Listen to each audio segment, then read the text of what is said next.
कि उसने हमें मुसलमान बनाया।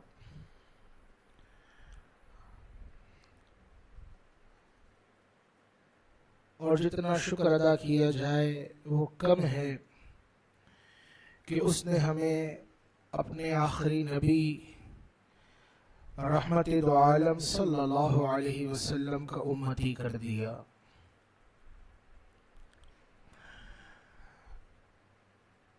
नबी रहमत जान आलम सल्लल्लाहु अलैहि वसल्लम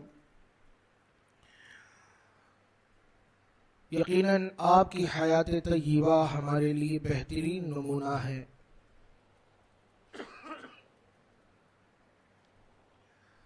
अल्लाह रब्बुल इज़्ज़त ने खुद कुरान मजीद फुरकान हमीद में इरशाद फरमाया, लक़द कान लकुम फ़ी रसूलिल्लाहि उस्वतुन हसना। और रसूलुल्लाह की हयात तय्यबा आपका उस्वा, इसी में हमारे लिए कामयाबी है और दोनों जहानों की भलाइयाँ पोशीदा हैं। अल्लाह रब्बुल इज़्ज़त ने अपने हबीब पर जो कलाम नाजिल किया,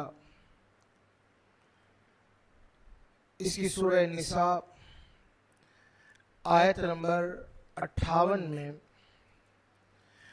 अल्लाह ने इरशाद फरमाया, इन्नल्लाह यअमुरुकुम अन तुअद्दुल अमानाति इला अहलिहा, कि अल्लाह का तुम्हें हुक्म है, अल्लाह तुम्हें हुक्म देता है कि अमानतें उनके अहल तक पहुंचा दो। तो इस्लाम में अमानतदारी, अमानत की रियायत, इसका बहुत बड़ा मकाम है।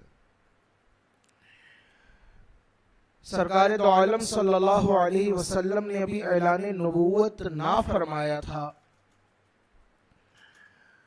लेकिन आपके सिद्क़ो सफ़ा और अमानतदारी की मुशरिकीन मक्का क़स्में खाया करते थे।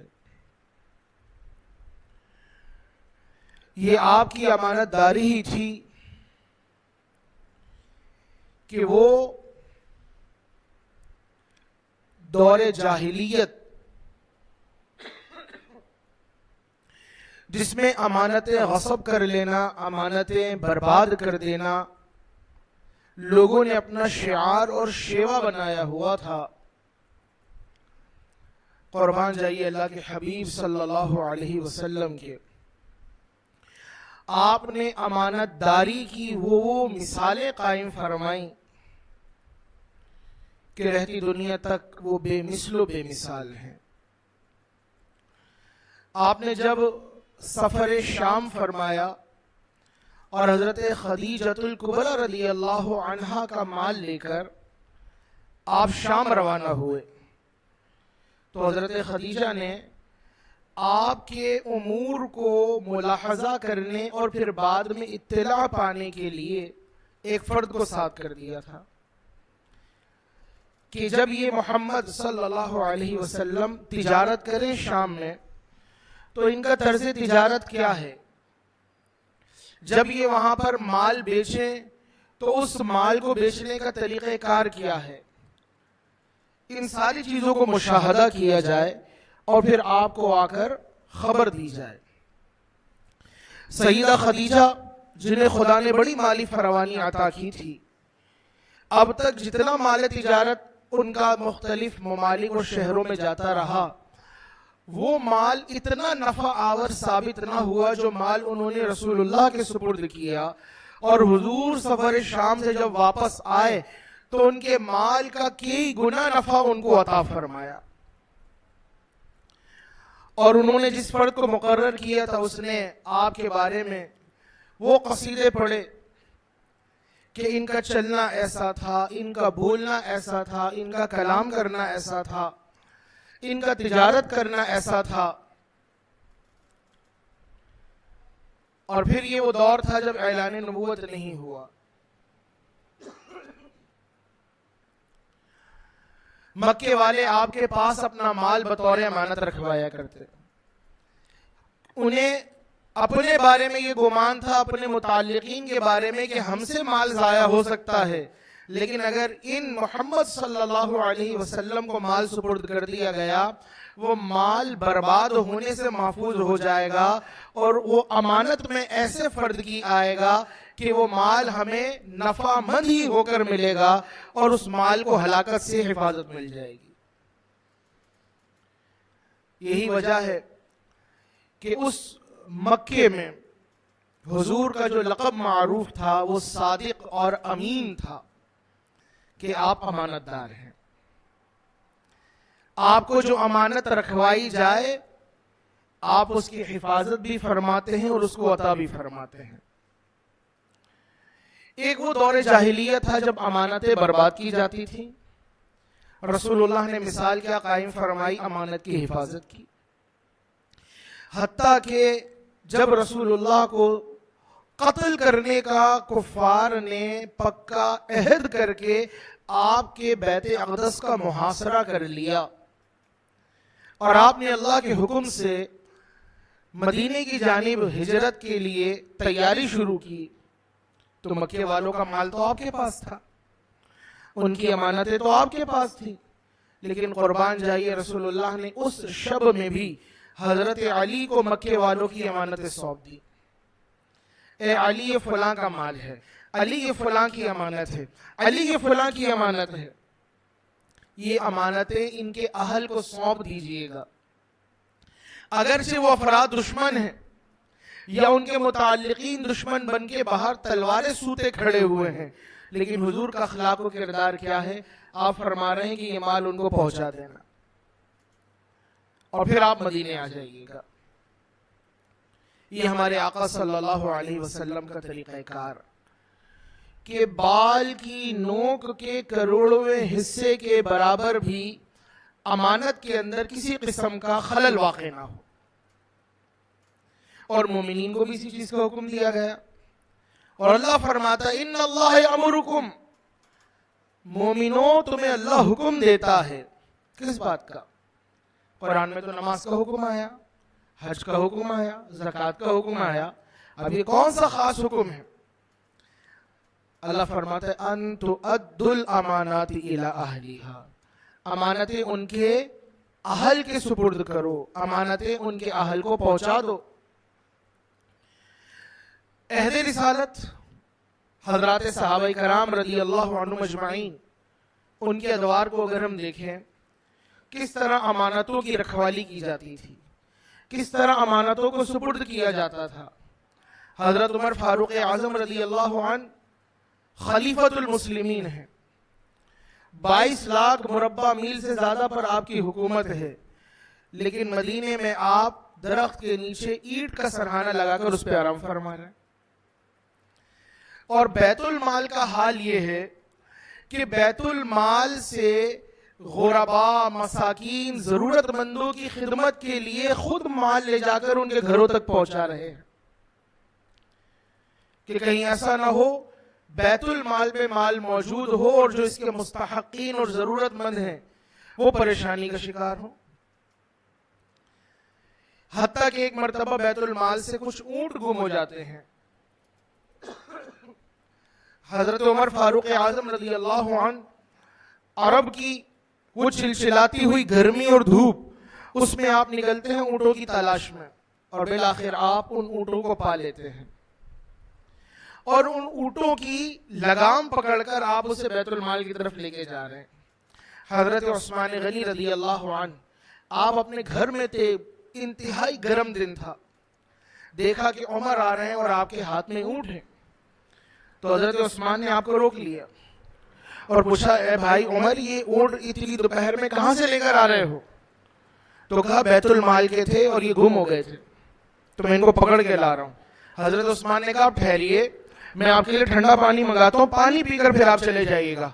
हजरत उमर जलाल में आ गए, कहने लगे उस्मान तुम मेरे लिए पानी मंगाओगे और इतनी देर इन ऊँटों की जो जिम्मेदारी मेरे ऊपर लाजिम थी उस जिम्मेदारी से मैं ओहदा बरा रहूं? ये किस तरह मुमकिन है? मुझे पानी नहीं पीना, मुझे मेरी जिम्मेदारी अदा करने दो और ऊँट ले जाकर आप बैतुल माल में पहुंचा देते हैं। ऊंटों के बाड़े में बांध देते हैं कि अमानत ज़ाया ना हो।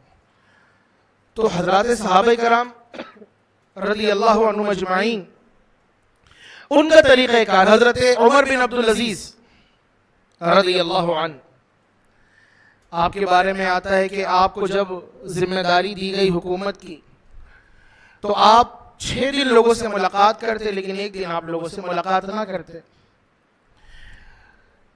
तो वाली को खबर लिखी गई कि ये हाकिम है, यहाँ 6 दिन लोगों की सुनवाई करते हैं, एक दिन लोगों की बात ही नहीं सुन पाते। जब आपसे पूछा गया कि क्या वजह है कि एक दिन आपको जो जिम्मेदारी दी गई है, आप उस जिम्मेदारी के लिए लोगों के साथ मामला तो नहीं कर पाते वक्त पर, कुर्बान जाइए, वक्त के हाकिम हैं, गवर्नर हैं। तो आपने बताया मेरे पास एक ही लिबास है, 6 दिन उसे चलाता हूं, जब वो मैला हो जाता है तो उसको धोना पड़ता है, जब धोता हूं तो दूसरा लिबास नहीं होता कि पहनकर बाहर आ जाऊं। तो बस ये जो देरी लगती है, इसी वक्त के अंदर मैं लोगों के साथ दूरी बनाए रखता हूं, वरना मैं लोगों की खिदमत के लिए हाजिर रहता हूं।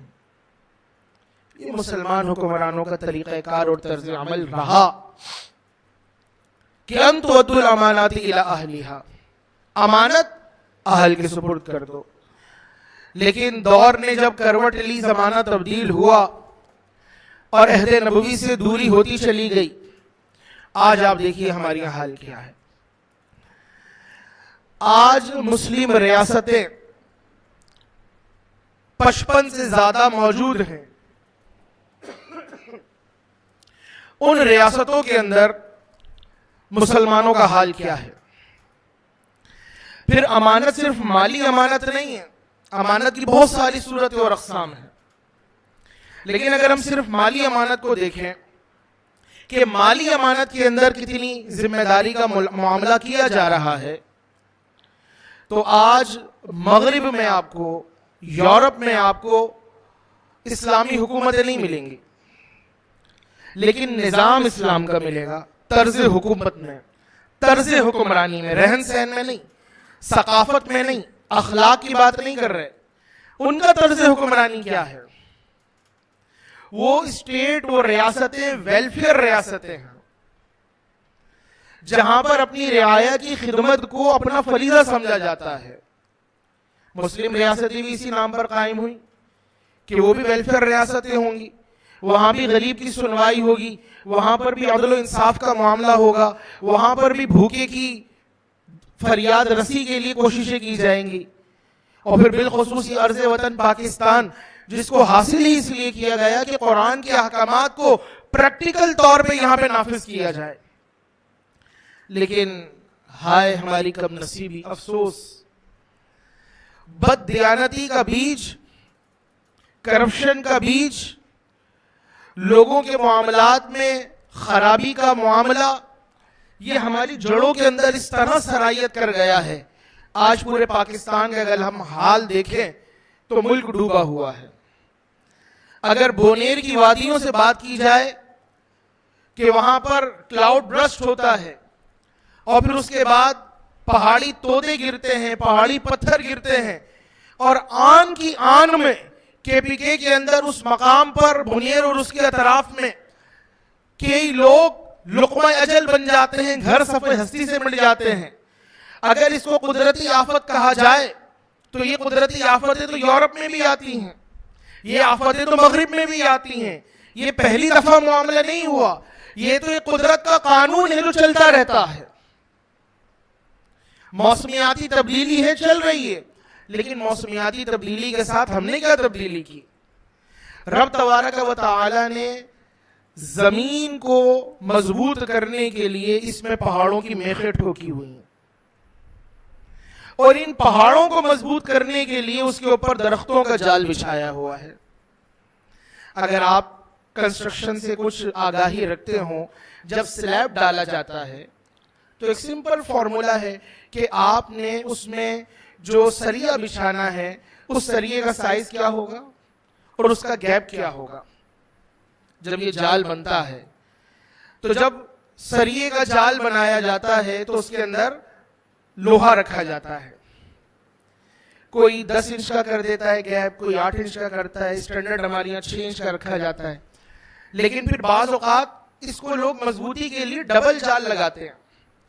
एक लोहे का जाल बिछाया गया सरिये का, उसके ऊपर फिर डबल जाल बिछाया जाता है ताकि स्लैब की स्ट्रेंथ और बढ़ जाए, उसकी मजबूती और बढ़ जाए। तो फिर क्या होता है, जब उस पर माल डाला जाता है तो वो नीचे नहीं गिरता। ये इंसानों ने कहां से सीखा? ये जो पहाड़ हैं, इन पहाड़ों के अंदर खुदा ने दरख्तों को रखा है, दरख्तों की जड़ों ने इन पहाड़ों को रोका हुआ है, इन पत्थरों को रोका हुआ है। इसी तरह जब बारिश हो तो पहाड़ों की मिट्टी, पहाड़ों के पत्थर वो तेजी के साथ नीचे ना आए, ये दरख्त वहां पर मुजाहिद बन के खड़े होते हैं, ये सिपाही की हैसियत में खड़े होते हैं कि जब जंगल होगा तो नीचे वाले सैलाब से महफूज रहेंगे, नीचे वाले तोदे गिरने से महफूज रहेंगे, जमीन का, पहाड़ों का कटाव नहीं होगा। और एक वो पहाड़ है जो मुतलकन पत्थर के हैं, जैसे गिलगित आप जाते हैं तो गिलगित में जो आपको पहाड़ दिखेंगे उनकी एक बड़ी तादाद वो ठोस पत्थर की है। लेकिन अगर आप कागान नारायण की साइड कश्मीर की तरफ जाएं, जो हमारे नॉर्दर्न एरियाज हैं, तो वहां पर जो पहाड़ हैं उसमें पत्थर भी है और मिट्टी भी है। तो जो मुजर्रद पत्थर हैं वो तो अपनी जगह सलामत रहेंगे, लेकिन इनको, जिन पर मट्टी और पत्थर दोनों की आमेजिश है, पहाड़ों को दरख्तों की जड़ों ने रोका हुआ है। सैलाब आएगा, जमीन का कटाव नहीं होगा। लेकिन फिर आप देखिए अब जाकर उन पहाड़ों का हाल ये हो गया कि जो गिलगित के पहाड़ों का हाल है, उन्हें खुदा ने गंजा रखा है। जिस तरह टेंट करवा लेते हैं ना, तो वहां पे आपको वो पहाड़ मिलेंगे, उनके ऊपर कोई घास नहीं है, उन पे कोई फल फूल नहीं है, उन पर कोई दरख्त नहीं है। लेकिन ये जो पहाड़ है, इन पर खुदा ने दरख्त रखे थे, लेकिन इंसानों ने दरख्तों की कटाई शुरू कर दी। महकमा जंगलात मौजूद है, जरूरत के लिए लकड़ियां काटनी है, टहनियां काटनी है, शाखें काटनी है, लेकिन वहां एक एक दरख्त 10-10 लाख, 15-15 लाख, 20-20 लाख में बिकता है। तो फिर वही महकमा जंगलात के अंदर काली भेड़ें होती हैं जो अंदर कटाई का हुक्म देती हैं और अंदर से दरख्त कट रहे होते हैं। तो वो भी दरख्त जब कटना शुरू हुए और लाखों की तादाद में कट गए, तो अब आप उन पहाड़ों को देखें, वो पहाड़ भी गंजे हो गए। जब पहाड़ गंजे हो गए, अंदर जड़ें मौजूद नहीं है, अब वहां पर बारिश आएगी तो लाजमी तौर पर नीचे सैलाबी कैफियत बनेगी, लाजमी तौर पर तोदे गिरेंगे, लाजमी तौर पर अगर बारिश की शिद्दत पैदा हुई तो नीचे वालों का इसी तरह बर्बादी का सामान होता रहेगा। तो जिनको अमानत के लिए मुकर्रर किया गया था, उन्होंने खयानत कर दी। अंतुअद्दुल अमानाती इला अहलिहा, अगर वहां पर अमानत अदा की जा रही होती तो मुनीर के अंदर ये हादसात ना होते, केपीके के अंदर 200 से ज्यादा लोगों की अमवात नहीं होती।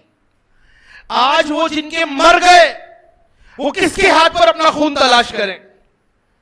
डायरेक्ट तो कोई उनके कत्ल में मुलविस नहीं है, नाम दे दिया गया कुदरती आफत का, लेकिन इनडायरेक्ट उसकी